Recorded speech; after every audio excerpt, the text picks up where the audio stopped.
According to the 2007 annual review, Imperial Tobacco has 120 different brands of cigarettes in 160 countries.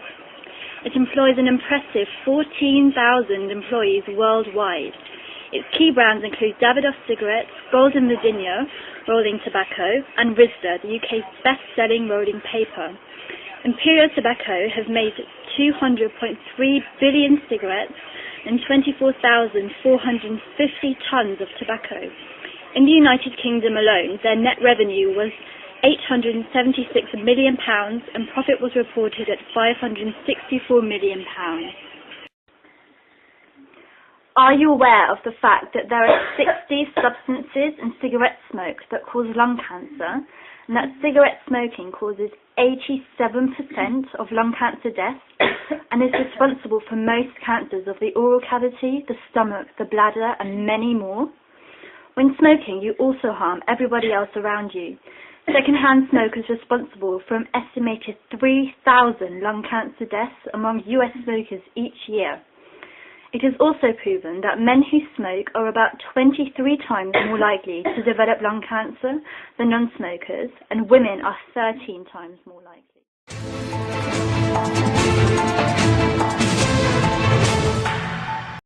Welcome to Global Challenges today. This afternoon we are discussing the challenges that Imperial Tobacco face.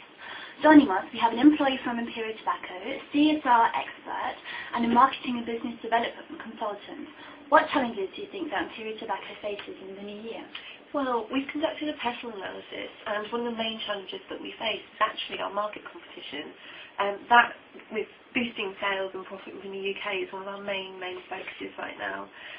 Since the smoking ban's come in, sales have decreased. We've shifted to Asia. We're sort of opening up new markets in different areas, and we just really need to focus there.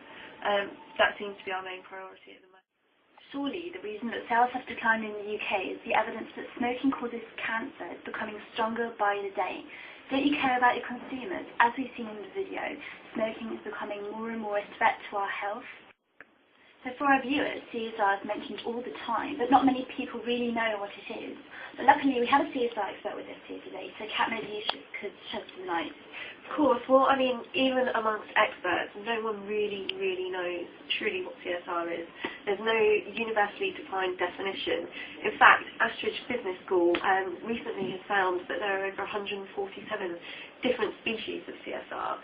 So it's not just one thing that we're looking at. There are many ways that companies can help to improve their social and environmentally sustainable policies, whilst balancing the interests of their stakeholders, which is what it's really about. Our stakeholders are anyone from consumers to your staff to shareholders. It covers a really diverse range of people. Now, CSR comes through in reports in different departments. There are all kinds of documents and policies that companies publish to enforce their CSR policies. It's something that really should come from the heart of a company. Now, Blowfield and Murray argue that CSR doesn't actually work because of this lack of definition or agreed definition. That's a really tough one. I wonder what Imperial Tobacco is going to do about that one. Well, hopefully our marketing and business development consultant can help us here. Well, taking into consideration the fact that Imperial Tobacco falls into the rational goal model from the competing value framework, the solution that I propose for the short term to help increase sales and profit could be to donate 5% of profit from each pack of cigarettes sold to Imperial Cancer Research Fund. To do this, you could create a website that can be visited after a pack of cigarettes has been purchased and entered with a code. This code can be found on the inside of every pack along with the web address. Okay, but what about the long term? That's okay for now, but what about when no one is buying your killer product anymore?